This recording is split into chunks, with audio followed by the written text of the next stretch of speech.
قرآن وہ کتاب ہے جو درس انقلاب ہے،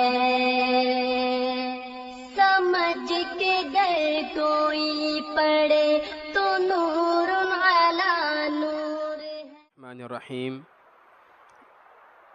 الحمد للہ رب العالمین والصلاة والسلام علی اشرف الانبیاء والمرسلین، اما بعد۔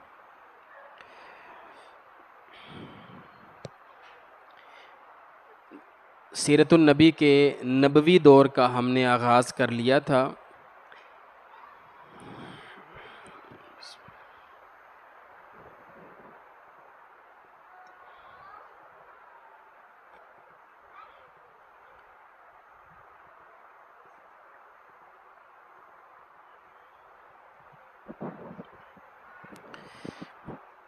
نبوی دور کے پہلے 13 سالہ مکی دور کو ہم دیکھ رہے ہیں۔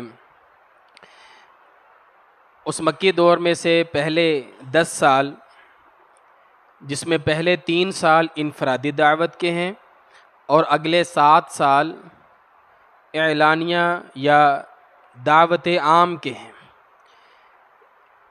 ان 10 سالوں کو ہم نے گزشتہ روز انشاءاللہ تفصیل کے ساتھ دیکھا تھا۔ انفرادی دعوت کے نتیجے میں سب سے پہلے مسلمان ہونے والے افراد، ان کی فہرست ہم نے دیکھی۔ دعوت عام کے نتیجے میں مشرکین مکہ کی طرف سے جو رد عمل دیکھنے کو ملا، اس پر ہم نے تفصیل سے بات کی۔ ان میں سب سے پہلے استہزاء حضور کا مذاق اڑایا گیا، آپ کے خلاف پروپیگنڈے کیے گئے، کلچرل محاذ کھولا گیا، حضور کے ساتھ مذاکرات کیے گئے، اللہ کے رسول صلی اللہ علیہ وآلہ وسلم کے خلاف یہود سے مدد حاصل کی گئی، بالآخر حضور کو قتل کرنے کی بھی کوششیں ہوئیں، اور پھر 3 سال کا ایک بائیکاٹ جسے شیب ابی طالب کے نام سے ہم جانتے ہیں، وہ سامنے آیا۔ 3 سال کے بعد سیدہ خدیجہ رضی اللہ عنہا کا انتقال ہو جاتا ہے، ابو طالب کا انتقال ہو جاتا ہے، تو اس سال کو عام الحزن کہا جاتا ہے۔ یہ 10 سال مکمل ہو چکے ہیں۔ اس کے بعد اگلے جو 3 سال ہیں ان کو ہم کہتے ہیں بیرون مکہ دعوت۔ آج انشاءاللہ ہم اس پر بات کریں گے۔ حضور اکرم صلی اللہ علیہ وآلہ وسلم نے 10 سال محنت کی مکہ میں، لیکن جب کوئی خاطر خواہ نتائج سامنے نہیں آئے، جنہوں نے مسلمان ہونا تھا وہ ہو چکے ہیں، اور بالخصوص جو کبار صحابہ ہیں وہ تو پہلے 3 سالوں میں ہی مسلمان ہو چکے ہیں۔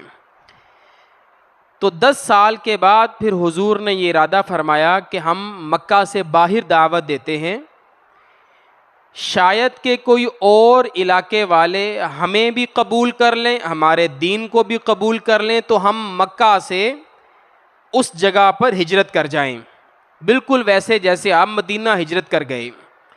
تو حضور اس تلاش میں تھے کہ مکہ سے باہر کوئی جگہ ہمیں مل جائے۔ اسی نیت سے حضور طائف کا سفر کرتے ہیں۔ آپ اسی ارادے سے طائف جاتے ہیں کہ شاید طائف والے آپ کو ایکسیپٹ کر لیں، قبول کر لیں، اور حضور طائف ہجرت کر جائیں۔ یہ آپ کے سامنے نقشہ ہے طائف کا، مکہ سے طائف کی طرف کا راستہ۔ نبی مکرم صلی اللہ علیہ وآلہ وسلم طائف جاتے ہیں، اور آپ کے ساتھ صرف آپ کے منہ بولے بیٹے زید بن حارثہ ہیں، صرف یہ 2 لوگ طائف چلے جاتے ہیں۔ طائف میں 3 بھائی ہیں، 3 سردار ہیں، وہ آپس میں بھائی بھی ہیں اور تینوں سردار بھی ہیں۔ نبی مکرم صلی اللہ علیہ وآلہ وسلم ان کے سامنے اپنی دعوت پیش کرتے ہیں۔ وہ تینوں بھائی مختلف انداز سے حضور کو جواب دیتے ہیں، وہ جواب احادیث میں ذکر کیا جاتا ہے۔ ایک کہتا ہے اما وجد اللہ احدا یرسلہ غیرک، اللہ کو تمہارے علاوہ کوئی نہیں ملا تھا جسے اللہ رسول بنا کر بھیجتا، نعوذ باللہ من ذالک۔ ایک نے اس انداز میں جواب دیا۔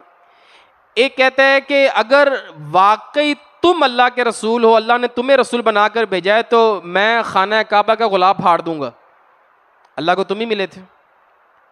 اور تیسرا کہتا ہے اگر تم واقعی میں سچے نبی ہو تو میں اس لائق نہیں ہوں کہ تم سے بات کروں, تم بڑے معزز ہو, اور اگر تم سچے نبی نہیں ہو تو پھر تم اس لائق نہیں ہو کہ میں تم سے بات کروں.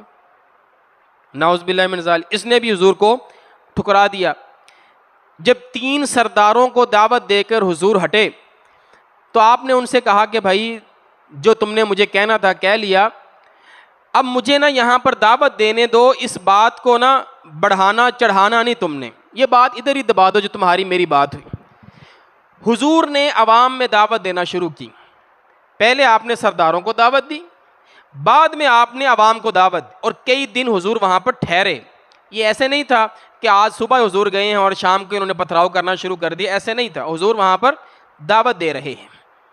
اچھا ایک بات ذہن میں رہے, سیرت نگار علماء یہ لکھتے ہیں مشرکین مکہ اسلام قبول نہیں کر رہے تھے, اس کی ایک بڑی وجہ یہ تھی کہ وہ صاحب منصب تھے, صاحب مال تھے, سردار قسم کے لوگ تھے. ان کو خوف تھا اپنی سرداری کے کھو جانے کا, چھن جانے کا, اس لیے وہ اسلام قبول نہیں کر رہے تھے. یہ بہت بڑی وجہ ہے. آپ قرآن مجید میں سے قصص الانبیاء یا انباء الرسل جتنے رسولوں کے قصے ہیں وہ نکال لیں, ایک بات آپ کو ہر نبی کی دعوت میں کامن ملے گی, قال الملأ. یہ جو ملأ کا لفظ ہے نا, یہ سردار لوگ, انہی نے ہمیشہ رسولوں کو ٹھکرایا ہے, رسولوں کی مخالفت کی ہے, کیونکہ ان کی سرداری جاتی ہے. یہ کہتے ہیں ہم کیسے کسی کے تابع ہو جائیں, لوگ تو ہمارے تابع. اس کے برعکس مدینہ والے بڑی جلدی مسلمان ہو گئے. انہوں نے تو سمجھ لیں کہ کچھ وقت ہی نہیں لگایا, بہت جلدی وہ مسلمان ہو گئے. اس کی کیا وجہ, آگے بھی انشاءاللہ ہم بات کریں گے.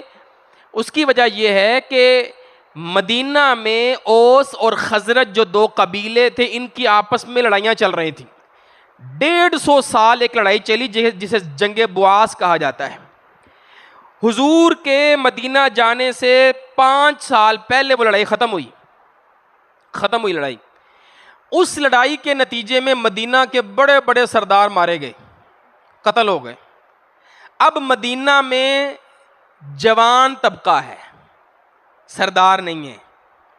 اور لکھا علماء نے صرف ایک ہی سردار تھا, اور وہ عبداللہ بن ابی تھا, جس کا کریکٹر ہی اتنا کوئی خاص نہیں تھا. اور مدینہ والے تلاش میں تھے کہ کوئی سردار مل جائے, کوئی بڑا مل جائے جو ہمارے اندر محبت اور اتحاد پیدا کرے. ان کو میسر آ گئے پیارے پیغمبر. انہوں نے پھر عبداللہ بن ابی کو چھوڑا اور اللہ کے رسول صلی اللہ علیہ وآلہ وسلم کو اپنا حاکم اور سردار بنا لیا. وہ سردار لوگ نہیں تھے, وہ جوان لوگ تھے. تو اس پر بھی ہم انشاءاللہ بات کریں گے. یہ بھی سردار تھے, ان کو بھی خوف اپنی سرداری کے چھوڑ جانے کا, انہوں نے بھی حضور کا انکار کر دیا. حضور نے لوگوں میں دعوت کا کام شروع کیا, ان کو پتہ لگا, کچھ دن انہوں نے برداشت کیا, بالآخر انہوں نے پھر اپنے بدماش بھیجے اور اللہ کے رسول صلی اللہ علیہ وآلہ وسلم پر پتھراؤ کروایا. اس طرح 2 لائنیں بنا لی انہوں نے بدماشوں نے, اور حضور درمیان میں سے ایسے گزر رہے ہیں اور یہ آپ کو پتھر مارتے ہیں. اور پتھر بھی ایسے مارتے, نوکیلے پتھر لے کر نا حضور کی ایڑیوں کو نشانہ بناتے ہیں, ایڑیوں کو پاؤں پر مارتے ہیں. آپ لہو لہان ہیں, زید بن حارثہ آپ کو بچانے کی کوشش کر رہے ہیں, کبھی بیچارے آگے سے آتے ہیں, کبھی پیچھے سے آتے ہیں, کبھی دائیں سے کبھی بائیں سے. حضور نڈھال ہو کر نیچے گرتے ہیں, پھر آپ کو اٹھاتے ہیں. کرتے کرتے ایک باغ میں پہنچتے ہیں, پھر یہ لوگ واپس چلے جاتے ہیں. اس باغ میں نا پیارے پیغمبر اللہ کے سامنے ایک دعا کرتے ہیں. وہ دعا ہے, وہ ایک شکوہ ہے. اللہ سے شکوہ کیا جا سکتا ہے, لوگوں کے سامنے اللہ کا شکوہ کرنا جائز نہیں ہے. اللہ کے سامنے اللہ کا شکوہ کرنا جائز ہے, لوگوں کے سامنے اللہ کا شکوہ کرنا جائز نہیں ہے. صحیح ہے. حضرت اسحاق یعقوب علیہ السلام نے اللہ سے شکوہ کیا تھا سورہ یوسف کے اندر, پیارے پیغمبر نے بھی کیا. اللہم الیک اشکو ضعف قوتی, اللہ میں تیرے سامنے شکوہ کرتا ہوں اپنی کمزوری کا. آج میں یہاں اکیلا ہوں، اللہ تو نے مجھے کن کے حوالے کر دیا ہے؟ کیا تو مجھ سے ناراض ہو گیا ہے؟ اعوذ بنور وجہک، اللہ میں تیرے چہرے کے نور کے پناہ میں آتا ہوں، میری حفاظت فرما، مجھے اپنے دشمنوں کے ہاتھ نہ چھوڑ، اور اللہ اگر تو مجھ سے راضی ہے تو پھر مجھے کوئی مسئلہ نہیں ہے۔ یہ ایک لمبی دعا ہے، آپ اس کو دیکھ سکتے ہیں، کتابوں میں موجود ہے۔ جس باغ میں آپ ٹھہرے وہ باغ مکہ کے ہی دو سرداروں کا تھا، انہوں نے دیکھا حضور کو، آپ کی حالت کو دیکھا، ان کو ترس آیا، انہوں نے اپنا غلام بھیجا، جاؤ آپ حضور کے سامنے انگور پیش کرو۔ وہ عداس نام کا غلام انگور لے کر آیا، حضور نے انگور کھانا شروع کیے، پہلے آپ نے بسم اللہ پڑھی، آپ نے اس کا نام پوچھا، اس نے عداس بتایا، جب حضور نے بسم اللہ پڑھی نا تو وہ کہنے لگا یہ آپ نے کیا پڑھا، یہ تو یہاں کے لوگ نہیں پڑھتے۔ تو حضور نے پوچھا کہ تم کہاں کے ہو، کس مذہب سے تعلق ہے؟ وہ کہتا میں عیسائی ہوں، میرا تعلق نینوا سے ہے۔ حضور نے فرمایا نینوا تو یونس علیہ السلام کا علاقہ ہے جو نبی ہیں۔ وہ اور حیران ہوا، اس نے کہا آپ کو کیسے پتہ لگا؟ تو حضور نے فرمایا کہ وہ بھی نبی تھے، میں بھی نبی ہوں، اس لیے مجھے علم ہے۔ تو وہ شخص جو ہے وہ اللہ کے رسول صلی اللہ علیہ وآلہ وسلم کے ہاتھ چومتا ہے، آپ کے قدم چومتا ہے، آپ سے محبت کا اظہار کرتا ہے، اور واپس جا کر اپنے سرداروں کو کہتا ہے اے میرے آقا، زمین پر اس سے بہتر کوئی شخص نہیں ہے، انہوں نے مجھے وہ بات بتائی ہے جو بغیر نبی کوئی نہیں بتا سکتا، وہ نبی ہی بتا سکتا ہے، لیکن بہرحال انہوں نے اسلام قبول نہیں کیا۔ تو حضور کی نا ایک ہمدردی کی انسان نے، عداس نے، وہاں سے آپ کو پتھراؤ ہوا آپ کے اوپر، تو اللہ رب العالمین نے ایک ہمدردی کے لیے ایک انسان کو بھیجا، عداس یہ انسان ہے۔ کچھ دیر کے بعد فرشتے بھی آ گئے ہمدردی جتانے کے لیے، حضرت جبرائیل علیہ السلام بھی آئے اور کہا اللہ کے رسول صلی اللہ علیہ وآلہ وسلم یہ میرے ساتھ پہاڑوں کا فرشتہ ہے، ان شئت ان اطبق علیہم الاخشبین، اگر آپ اشارہ کریں، اجازت دیں، چاہیں تو ہم ان کو دو پہاڑوں کے درمیان پیس کے رکھ دیں۔ اللہ کے رسول صلی اللہ علیہ وآلہ وسلم نے فرمایا بل ارجو ان یخرج اللہ من اصلابہم، نہیں میں اللہ سے امید رکھتا ہوں کہ اللہ رب العالمین ان کو ہدایت دے گا، یہ نہیں تو ان کی اولاد کو اللہ رب العالمین ہدایت دے گا۔ حضور نے ان کے لیے بد دعا نہیں کی بلکہ دعا کی۔ اچھا ایک بات ذہن میں رہے، جو سیرت کے محققین ہیں انہوں نے اس حدیث کی شرح میں یہ لکھا ہے کہ اس دو پہاڑوں کے درمیان سے مراد مکہ کی بستی ہے، اس سے مراد مکہ کی بستی ہے، طائف کی بستی نہیں ہے، اس سے مراد مکہ کے لوگ ہیں۔ فرشتوں کے کہنے کا مطلب یہ ہے حضور آپ جو اس حالت میں اس وقت یہاں پر اکیلے بیٹھے ہیں نا، وجہ اس کی مکہ والے ہیں، اگر آپ اجازت دیں تو ہم مکہ والوں کو دو پہاڑوں میں پیس دیں۔ حضور نے فرمایا نہیں، مجھے امید ہے ان کی اولادوں میں سے اللہ کی توحید کے اقرار کرنے والے لوگ آئیں گے۔ تو یہ فرشتوں کی طرف سے بھی ہمدردی ہوئی، انسان نے بھی ہمدردی کی، فرشتوں نے بھی ہمدردی کی۔ حضور واپس آ رہے ہیں تو راستے میں ایک اور مخلوق ملی، اللہ کے رسول ایک جگہ پر فجر کی نماز پڑھ رہے ہیں، قرآن مجید کی تلاوت کر رہے ہیں، تو وہاں پر آپ کی ملاقات جنوں سے ہوئی۔ جنوں کا ایک گروہ گزر رہا تھا اور انہوں نے آپ کا قرآن سنا، قرآن سن کر آپ پر ایمان لائے اور اپنی قوم کو جا کر دعوت دی۔ تو تیسری ہمدردی جو ہے وہ جنوں کی طرف سے اللہ کے رسول کو حاصل ہوئی، انسان، فرشتے اور جن، یہ حضور کو تسلی دی گئی، تھوڑی سی ہمدردی کی گئی اور وہاں سے حضور واپس آ گئے۔ جب آپ مکہ پہنچے، اب مکہ کے اندر آپ نے انٹر ہونا ہے، مکہ والے آپ کے دشمن ہیں، ایک دفعہ باہر نکل کے واپس جانا مشکل ہے، تو حضور نے کئی لوگوں کو کہا کہ آپ مجھے پناہ دیں۔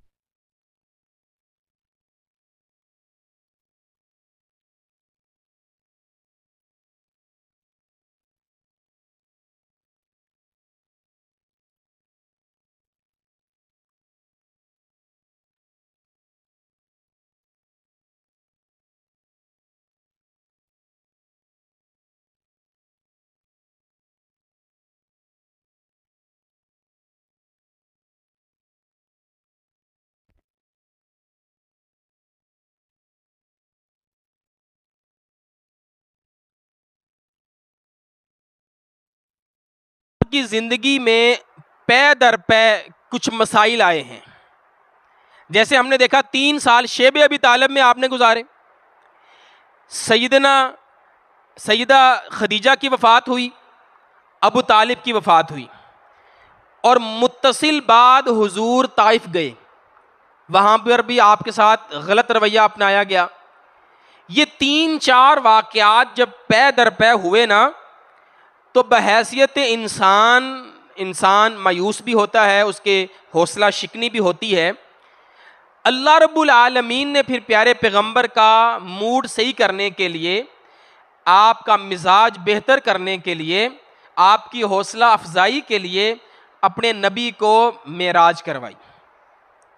یہ ہے موقع معراج کا، اور اس کے پیچھے پس منظر یہ ہے، وجہ یہ ہے، وگرنہ اللہ پہلے بھی معراج کروا سکتے تھے، اللہ بعد میں بھی معراج کروا سکتے تھے۔ اس موقع پر اس لیے کروایا کہ یہ جو 3-4 واقعات ہو گئے ہیں جو حضور پر کافی گراں گزرے ہیں، وہ جو غم ہے، وہ جو دکھ ہے، وہ ذرا ہلکا ہو جائے، اس سے تھوڑا ریلیف آپ کو ملے، اور آپ دوبارہ سے دین کا کام شروع کریں۔ تو اب ہم دیکھتے ہیں معجزہ معراج۔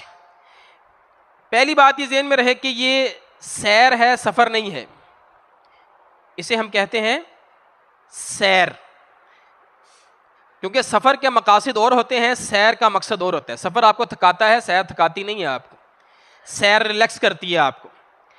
تو معراج جو ہے نا، یہ اصل میں حضور کی سیر ہے، سیر، اللہ نے اپنے نبی کو سیر کروائی ہے۔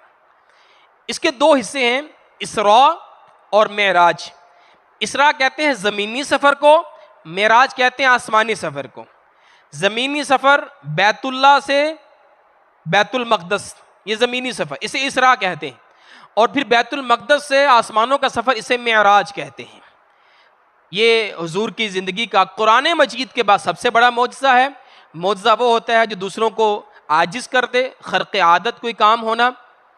معراج کے 4 مراحل ہیں، سمجھنے کے لیے، آسانی کے لیے اس کے 4 مراحل ہیں۔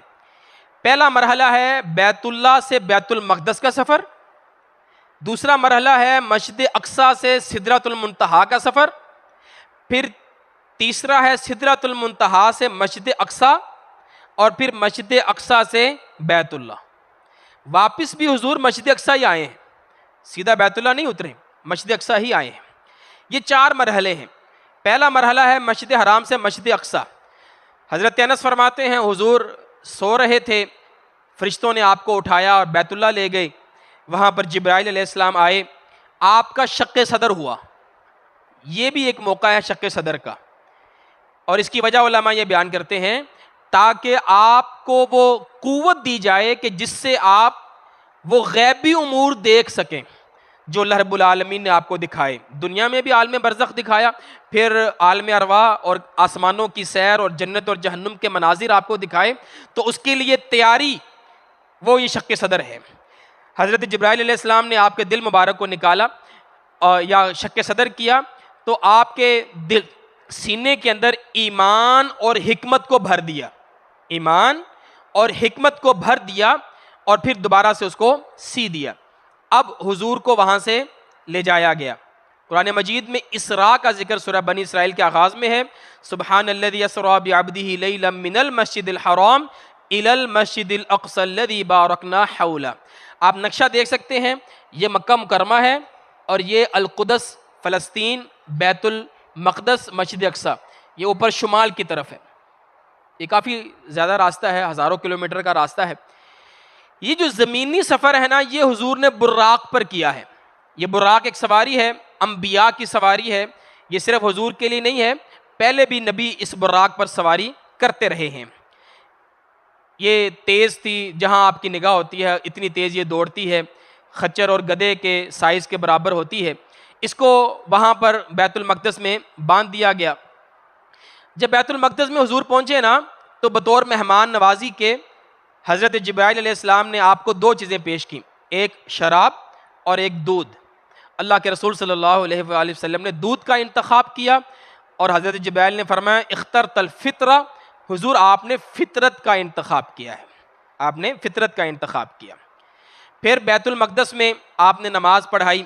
حضور فرماتے جب میں وہاں گیا، انبیاء وہاں موجود تھے، اور حضرت جبرائیل علیہ السلام نے میرا ہاتھ پکڑ کر مجھے آگے کر دیا اور میں نے ان انبیاء کی جماعت کروائی۔ اس میں اختلاف ہے کہ جماعت جانے سے پہلے ہوئی، معراج سے پہلے ہوئی، یا معراج سے واپس آ کر ہوئی۔ دونوں علماء کرام کے موقف موجود ہیں، بعض کہتے ہیں پہلے ہوئی معراج سے، بعض کہتے ہیں بعد میں ہوئی۔ اب ذرا تھوڑی دیر کے لیے ہم میپ اور نقشے کو دیکھتے ہیں کہ بیت المقدس اصل میں ہے کہاں پر۔ یہ 3 بر اعظم ہیں، ان تینوں بر اعظموں کو ملاتا ہے یہ سی، میڈیٹیرین سی ہے، سمندر ہے۔ اس کے بالکل کنارے پر یہ والا جہاں پر آپ نشان دیکھ رہے ہیں، یہاں پر فلسطین موجود ہے، جو موجودہ اسرائیل ہے یہاں پر موجود ہے۔ تینوں بر اعظم اس کو لگتے ہیں۔ یہ وہ سمندر ہے اور یہ آپ دیکھ سکتے ہیں اسرائیل ہے۔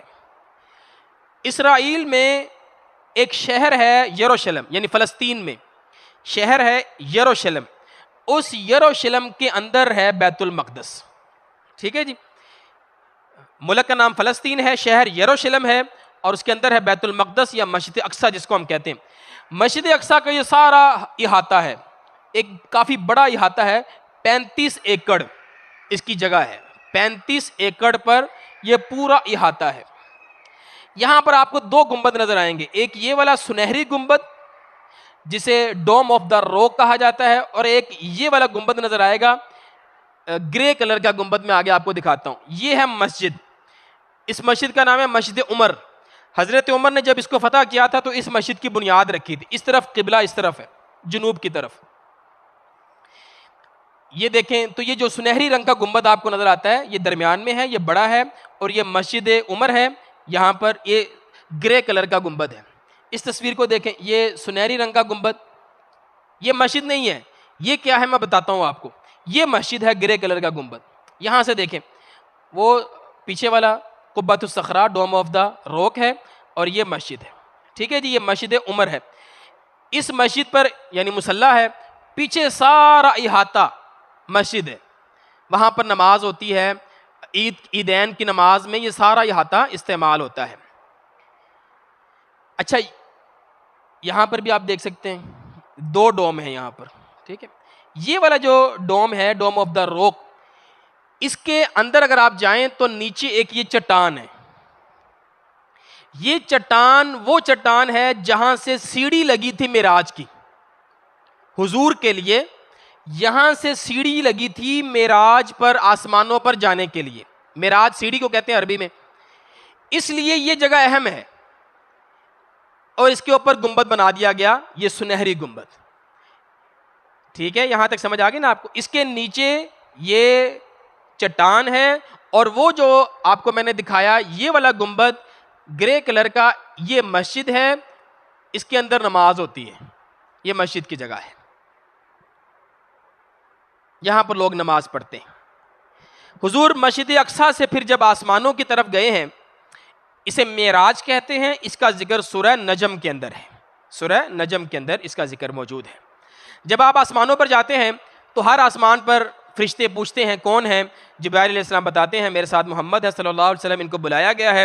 پھر فرشتے دروازہ کھولتے ہیں، ہر آسمان پر آپ کی ملاقات ہوتی ہے انبیاء سے، کسی نہ کسی نبی سے ملاقات ہوتی ہے۔ پہلے آسمان پر جاتے ہیں، آدم علیہ السلام ملتے ہیں، سلام دعا ہوتی ہے، آدم علیہ السلام مرحبا کہتے ہیں، میرا بیٹا آیا ہے، صالح بیٹا آیا ہے، مرحبا کہتے ہیں۔ پھر آپ دوسرے آسمان پر جاتے ہیں، عیسیٰ علیہ السلام اور یحییٰ علیہ السلام ملتے ہیں، سلام دعا ہوتی ہے۔ تیسرے آسمان پر یوسف علیہ السلام، چوتھے پر ادریس علیہ السلام، پانچویں پر ہارون علیہ السلام، چھٹے پر موسیٰ علیہ السلام۔ موسیٰ علیہ السلام جب ملتے ہیں، حضور جانے لگتے ہیں تو موسیٰ علیہ السلام کی آنکھوں میں آنسو آ جاتے ہیں۔ کیوں رو رہے ہیں پوچھا گیا تو فرمانے لگے کہ یہ میرے بعد آئے ہیں، لیکن ان کی امت میری امت سے زیادہ جنت میں جائے گی، اس لیے مجھے اس پر رشک آ رہا ہے کہ اس کی امت میری امت سے زیادہ فضیلت رکھتی ہے۔ 7ویں آسمان پر گئے، ابراہیم علیہ السلام سے ملاقات ہوئی۔ ابراہیم علیہ السلام بیت المعمور کے پاس تشریف فرما ہیں، اس کی دیوار کے ساتھ ٹیک لگا رکھی ہے، جہاں فرشتے طواف کرتے ہیں، جو فرشتوں کا بیت اللہ ہے۔ 70,000 فرشتے طواف کرتے ہیں ایک وقت میں، دوبارہ وہ اس کے اندر ساری زندگی دوبارہ نہیں جاتے۔ وہاں پر حضرت ابراہیم علیہ السلام نے پیارے پیغمبر کو ایک نصیحت کی اور کہا اپنی امت کو جا کر کہنا کہ جنت کی جو زمین ہے نا وہ چٹیل میدان ہے، اور اس کے اندر پودے لگا کر آنا، اور اس کے پودے کیا ہیں؟ سبحان اللہ والحمد للہ ولا الہ الا اللہ واللہ اکبر. یہ پڑھتے رہنا، اس سے جنت میں تمہارا سبزہ لگتا رہے گا. ایک روایت میں لا حول ولا قوت الا باللہ کے بھی الفاظ موجود ہیں. اب 7 آسمان ہو گئے. 7 آسمان کے اوپر ہے سدرۃ المنتہا. سدرہ عربی میں کہتے ہیں بیری کے درخت کو. المنتہا کا مطلب ہے ڈیڈ لائن، انتہا جہاں پر ہو جائے. وہاں پر حضرت جبرائیل علیہ السلام کی انتہا ہو جاتی ہے. اللہ کے رسول نے فرمایا میں نے اس درخت کو دیکھا، اس کے جو پھل ہیں نا وہ بڑے بڑے مٹکوں کی طرح ہیں، گھڑے جیسے ہوتے ہیں، اور اس کے جو پتے ہیں وہ ہاتھی کے کانوں کی طرح ہیں، بڑے بڑے پتے ہیں. اور پھر حضور نے فرمایا کہ وہاں سے میں نے دیکھا 4 نہریں نکل رہی ہیں. سدرۃ المنتہا سے 4 نہریں نکل رہی ہیں. 2 نہریں جنت میں جا رہی ہیں اور 2 نہریں دنیا میں جا رہی ہیں، دریائے نیل اور دریائے فرات. فرات عراق میں ہے، دریائے نیل مصر میں ہے. اس حدیث کی روح سے، یہ بخاری کی روایت ہے، یہ جنت سے آ رہے ہیں دونوں دریا، نیل اور فرات. سدرۃ المنتہا وہ مقام ہے جہاں دنیا سے اعمال اوپر جاتے ہیں، وہاں رک جاتے ہیں، وہ سٹاپ ہے. وہاں سے پھر ان کو اوپر لے جایا جاتا ہے، اگلے فرشتے لے کر جاتے ہیں. اور اوپر سے جو اللہ کے احکام آتے ہیں وہ سدرۃ المنتہا پہ رک جاتے ہیں، پھر فرشتے وہاں سے لے کر نیچے آتے ہیں. ٹھیک ہے، یہ ایک بڑا اہم مقام ہے آسمانوں پر، جہاں اعمال جا کر رکتے ہیں اور احکام وہاں پر آ کر رکتے ہیں. اچھا، ایسا نہیں ہے کہ آگے فرشتے نہیں ہیں، فرشتے سدرۃ المنتہا سے آگے بھی ہیں. جیسے اللہ کا عرش اٹھانے والے فرشتے وہ عرش سے آگے ہیں. اگلی روایت بھی ایک میں آپ کو ابھی دکھاتا ہوں، اس میں بھی ایک دلیل ہے. جبرائیل علیہ السلام کو سدرۃ المنتہا کے پاس اللہ کے رسول صلی اللہ علیہ وآلہ وسلم نے ان کی اصل حالت میں دیکھا. حضور نے فرمایا کہ جبرائیل علیہ السلام کے 600 پر تھے اور ان کے پروں سے موتی اور یاقوت جھڑ رہے تھے. موتی اور یاقوت جھڑ رہے تھے. جبرائیل علیہ السلام کو اصل حالت میں دیکھا. حضور سدرۃ المنتہا سے آگے چلے گئے. آگے بخاری میں روایت موجود ہے، حضور نے وہاں پر قلموں کے چلنے کی آواز سنی. قلموں کے چلنے کی آواز سنی. یہ قلم کون سے ہیں؟ ایک تو ہے لوح قلم، وہ جو لوح محفوظ ہے، اس میں تو جو لکھا تھا وہ اللہ کے رسول نے فرمایا قلم خشک ہو گئے ہیں، سیاہی خشک ہو چکی ہے. لیکن ہوتا یہ ہے کہ فرشتے جو ہے نا وہ احکام وہاں سے کاپی کرتے ہیں کہ اب آگے کیا کرنا ہے. لوح محفوظ میں سب کچھ لکھا جا چکا ہے، اب اس سال میں کیا ہونا ہے، تو وہ فرشتے وہاں سے کاپی کر کے آگے فرشتوں کو دیتے ہیں جن کی آگے ڈیوٹیاں لگانی ہوتی ہیں. تو وہ جو کاپی کرنے والے فرشتوں کے قلموں کی آواز ہے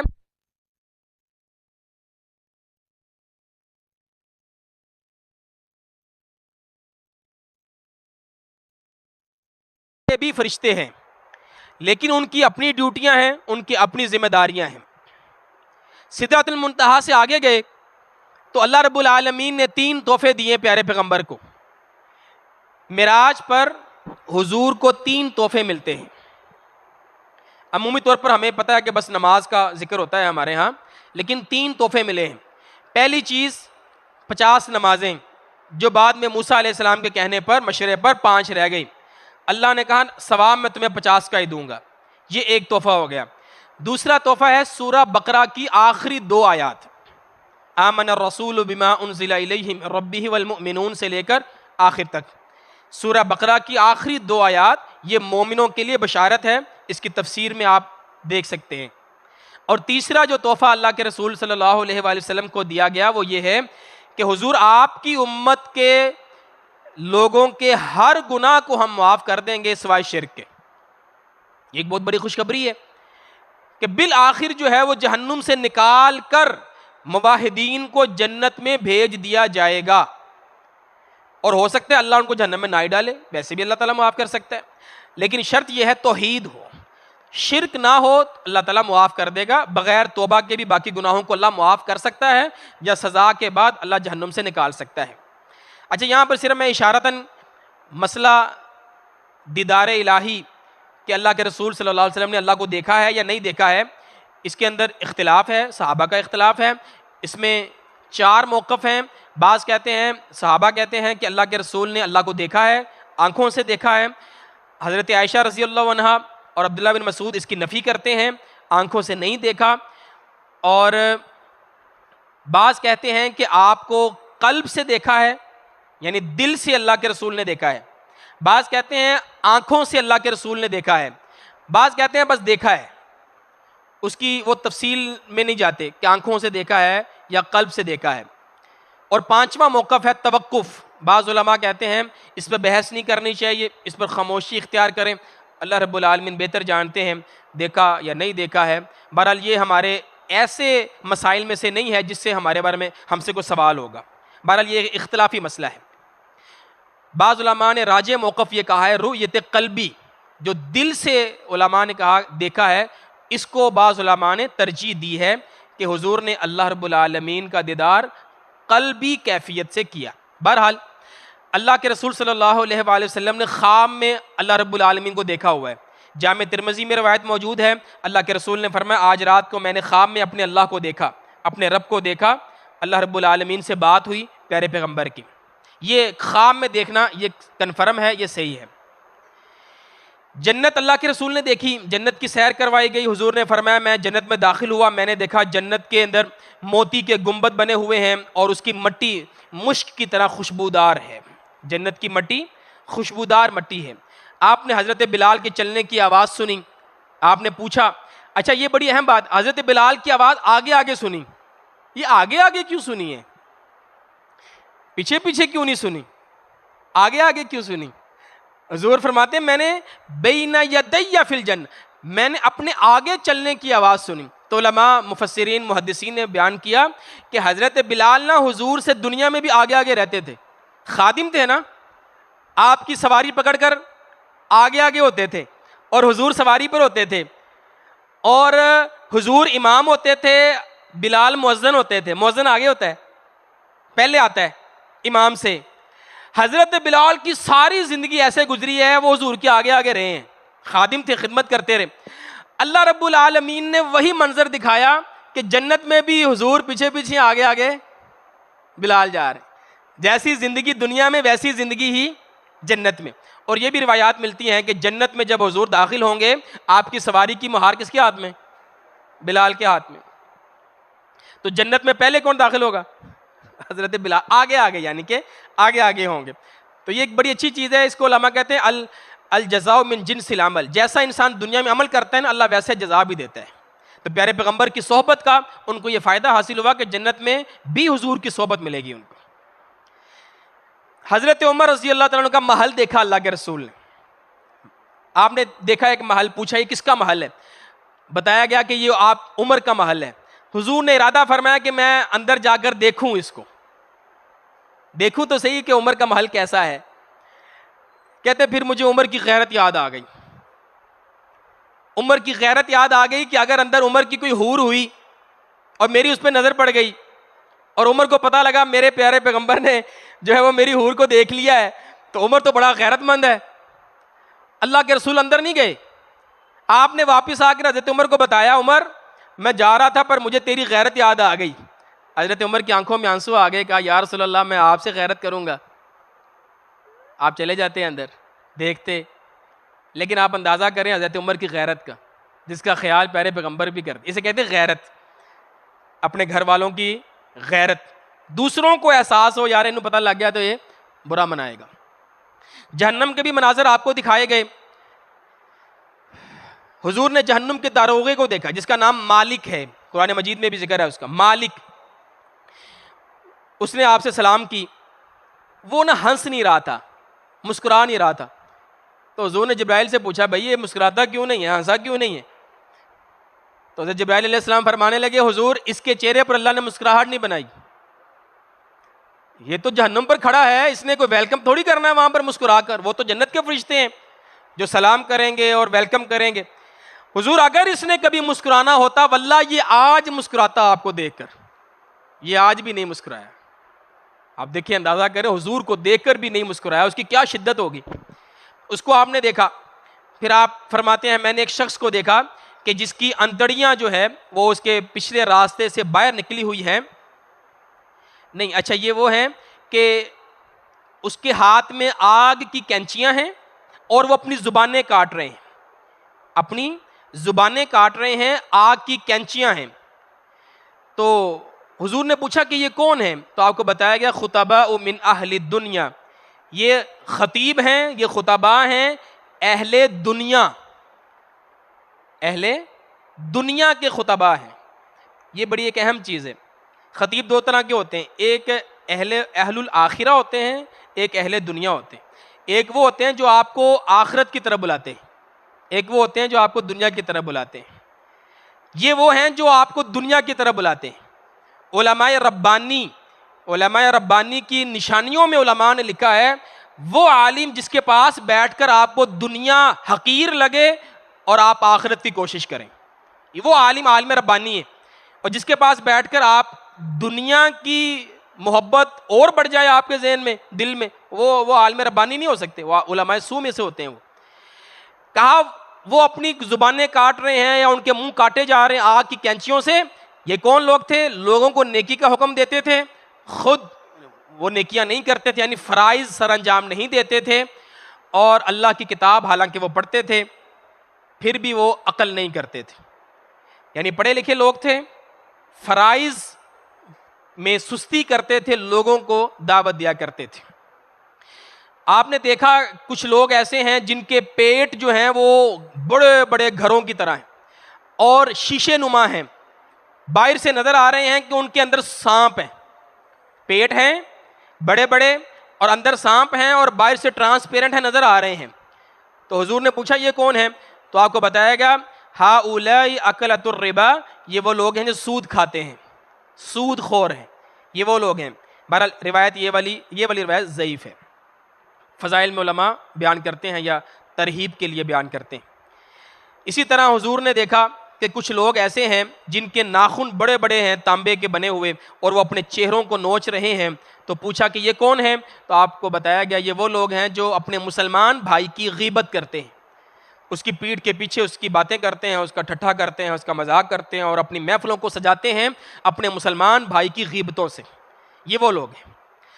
فرشتے حضور کو جب بھی ملتے ہیں نا تو ایک نصیحت کرتے ہیں اور جا کر کہتے ہیں حضور اپنی امت سے جا کر کہیے گا علیک یا محمد بالحجامہ, بلکہ نہیں حضور کو کہتے ہیں کہ اے محمد صلی اللہ علیہ وآلہ وسلم دنیا میں جائیں نا تو حجامہ کروائیے گا. کون کہہ رہا ہے؟ فرشتے کہہ رہے ہیں.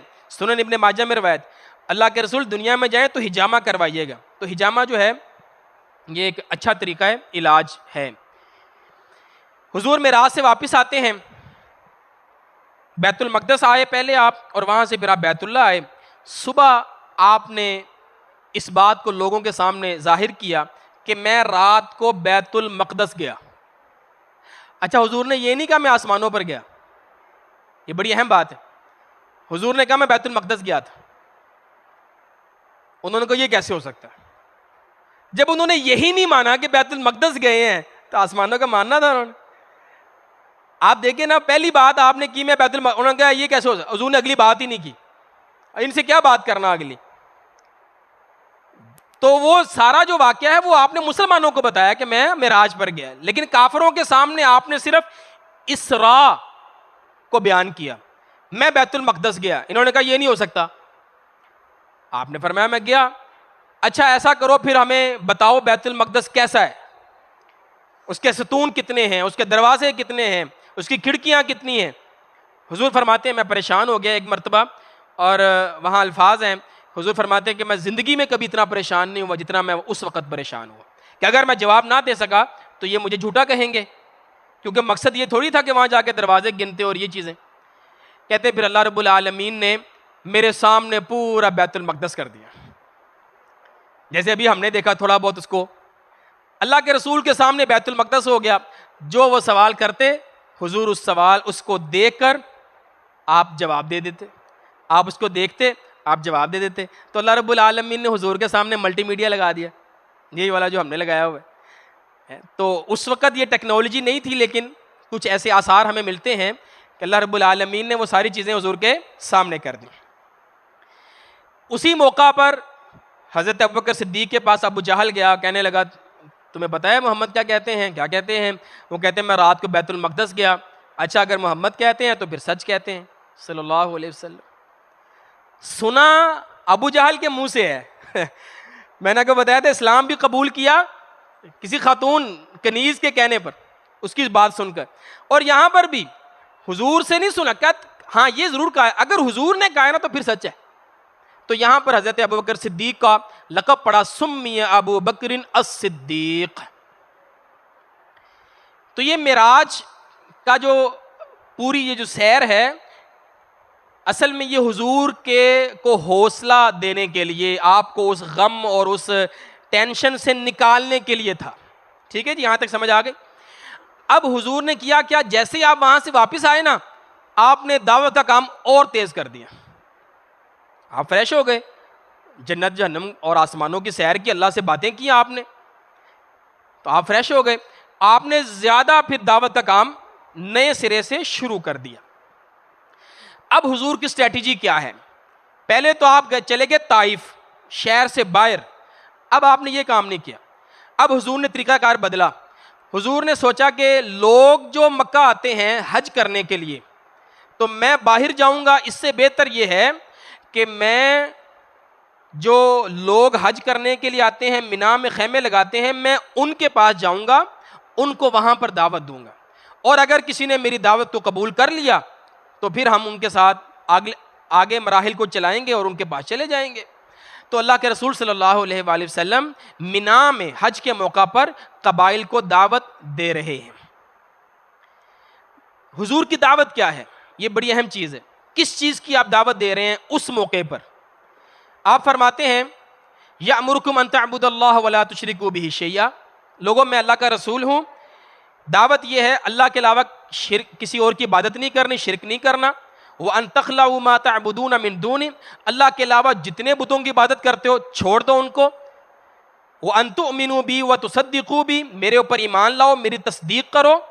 وَتَمْنَعُونِي, میرا دفاع کرو, میرے مشن کا دفاع کرو, میرے اس مقصد کا دفاع کرو. حَتَّى أُبَيِّنَ عَنِ اللَّهِ, یہاں تک کہ میں یہ پیغام لوگوں کا, اللہ کا پیغام لوگوں تک پہنچا دوں. تم میرا دفاع کرو, مجھے اپنے ساتھ لے جاؤ, میرا بھی دفاع کرو, میرے صحابہ کا بھی دفاع کرو. یہ حضور دعوت دے رہے, صرف ایمان کی دعوت نہیں ہے, یہ بھی دعوت ہے کہ اپنے علاقے میں ہمیں اپنے پاس بلاؤ, ہمیں وہاں پناہ دو, ہم وہاں پر تمہارے ساتھ مل کر دین کا کام کریں گے, اس پیغام کو آگے پھیلائیں گے. اس دعوت پر لبیک کہا 6 افراد نے. یہ 6 لڑکے, یہ نوجوان لڑکے تھے, یہ وہ تھے جو مدینہ سے, یثرب سے حج کرنے کے لیے آئے ہوئے تھے. ان سے بھی حضور نے ملاقات کی, ان کو بھی حضور نے یہی کہا شرک نہیں کرنا, میری تصدیق کرو اور مجھے پناہ دو. اچھا انہوں نے نا قبول کر لیا, انہوں نے کہا جی ٹھیک ہے ہم مسلمان ہوتے ہیں. یہ ان کے نام ہیں اسد بن زرارہ, عوف, رافع, قطبہ, عقبہ اور جابر بن عبداللہ. یہ وہ 6 لوگ تھے جنہوں نے حضور کے ساتھ 11 نبوی, کون سا سال ہے؟ 11واں سال. 10 سال تو پچھلے ہو گئے نا, اگلے 3 سال ہم پڑھ رہے ہیں. تو پہلا سال ہے 11 نبوی کا حج ہے, اس میں آپ کی ملاقات ہوئی 6 صحابہ سے جو کہ یثرب سے آئے ہوئے. انہوں نے آپ کو قبول کر لیا. اچھا انہوں نے آپ کو قبول کیوں کیا؟ اس کی 2 بنیادی وجہ تھی. پہلی وجہ, مدینہ میں نا یہودی رہتے تھے, 3 یہودیوں کے قبیلے تھے, بنو نذیر, بنو قینقاع, بنو قریظہ. وہ یہودی نا کہا کرتے تھے ہمارا آخری نبی آنے والا ہے, ہمارا آخری نبی آنے والا ہے, اور اس نے ادھر ہی آنا ہے, کھجوروں والے علاقے میں, اسی لیے تو ہم یہاں آئے بیٹھے ہیں مدینہ میں, اور ہمارا کیا مقصد ہے. تو یہ یہودی آئے اس لیے تھے کہ ان کے علم میں تھا کہ آخری نبی آئیں گے کھجوروں والے علاقے میں, اور جب وہ آئیں گے نا تو ہم ان کے ساتھ مل کر تم مشرکوں کی گردنیں اتاریں گے. یہ یہودی کہا کرتے تھے ان مدینہ والوں سے.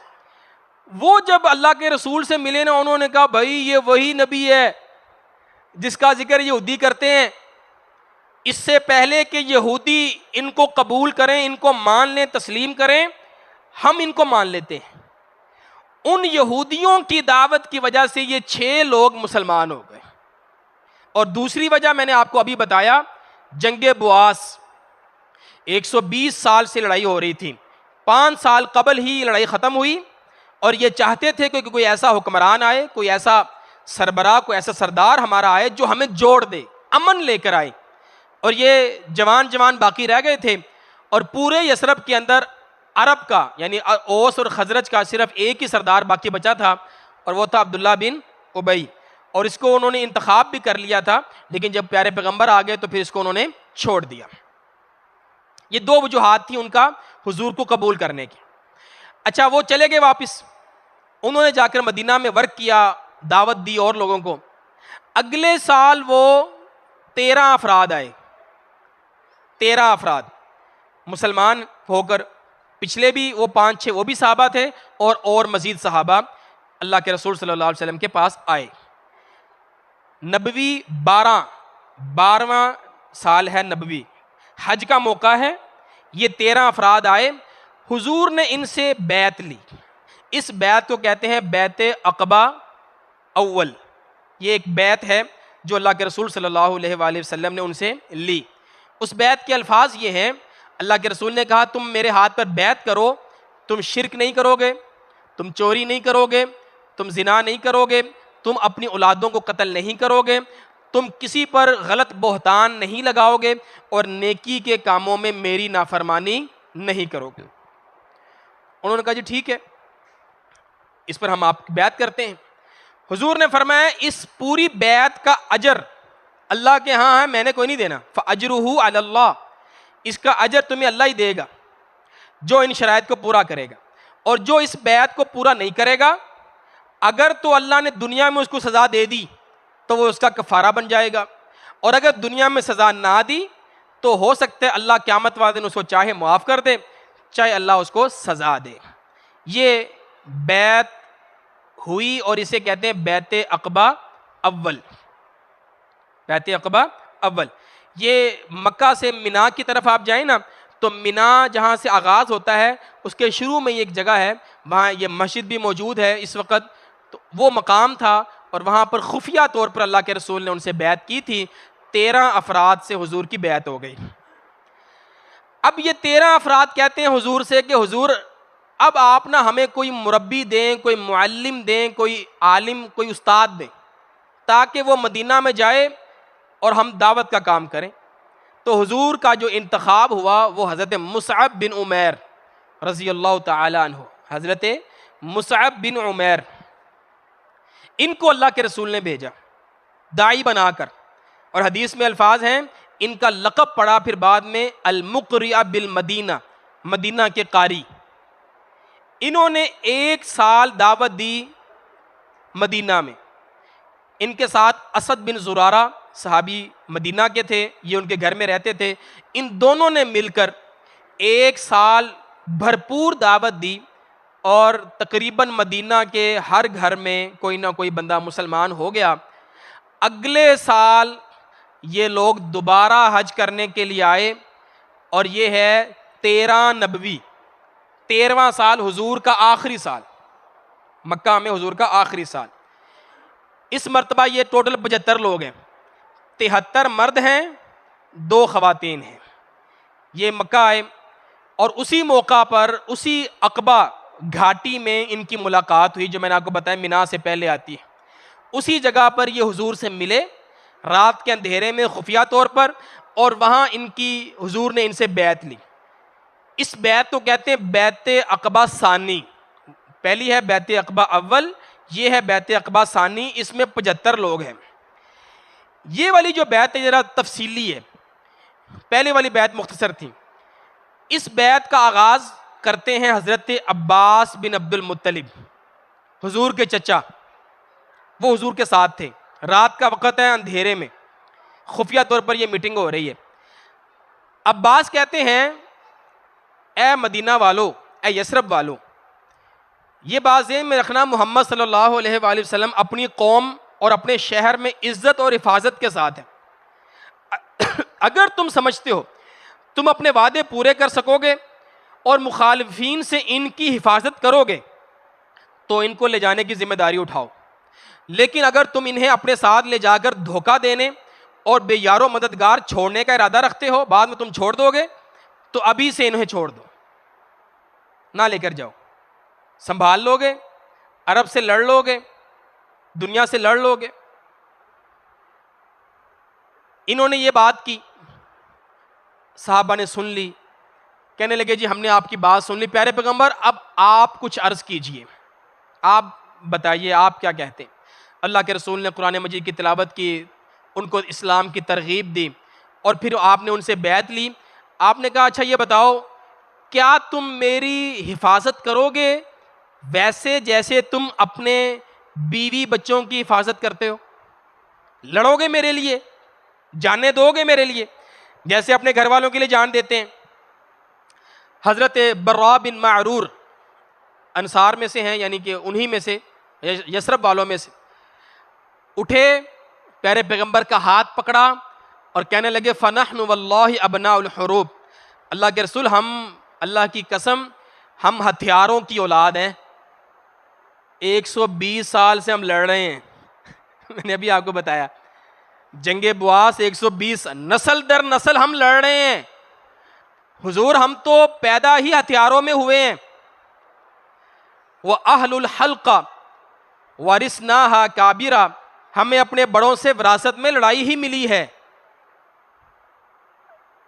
اور پھر حضرت ابو الحیثم وہ کھڑے ہوئے، انہوں نے کہا اے اللہ کے رسول صلی اللہ علیہ وآلہ وسلم ہم بھی کوئی سوال کریں؟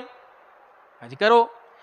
انہوں نے پھر ایک سوال کیا حضور سے، کہنے لگے حضور یہ دیکھیں ہماری اس وقت مدینہ میں یہودیوں کے ساتھ دوستی ہے، 2 قبیلے ہم ہیں، 3 قبیلے وہ ہیں، ہماری آپس میں دوستی ہے، ہم حلیف ہیں، حضور آپ کے آنے کی وجہ سے ہم ان سے دشمنی لے لیں گے، ہم ان کی دوستی چھوڑ دیں گے، ہم آپ کی طرف ہو جائیں گے، کہیں ایسا تو نہیں ہوگا کہ جب کل کو اللہ آپ کو غلبہ دے، مکہ فتح ہو جائے، آپ غالب آ جائیں، آپ کا مکہ پر قبضہ ہو جائے اور آپ دیکھیں کہ اب مکہ کے حالات بہتر ہو گئے ہیں تو آپ ہمیں مدینہ میں چھوڑ کر اور خود مکہ آ جائیں؟ ایسے تو نہیں ہوگا، ہم آپ کے لیے لڑیں بھی، آپ کے لیے جو ہے وہ یہودیوں سے بھی لڑائیاں کریں۔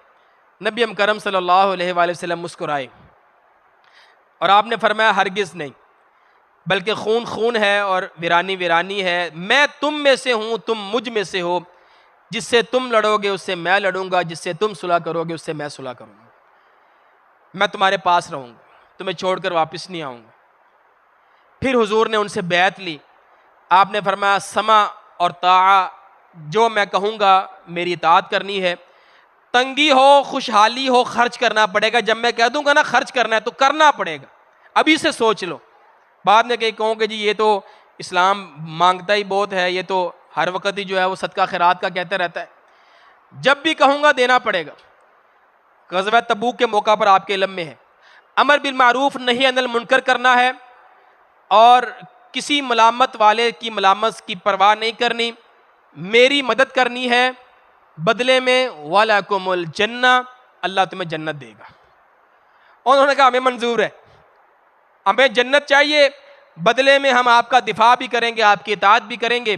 اللہ رب العالمین نے اس کا ذکر اس صورت میں کیا ہے، ان اللہ اشتری من المؤمنین انفسهم واموالهم بان لهم الجنہ، کہ کچھ مومن ایسے ہیں جنہوں نے اللہ کے ساتھ سودا کر لیا ہے، اللہ خریدار ہے، مومن بیچنے والے ہیں، مومنوں نے بیچا اپنی جان اور اپنا مال اور لیا اللہ سے جنت، یہ جنت کے خریدار ہیں، اپنی جان اور مال دے کر انہوں نے جنت کو خریدا۔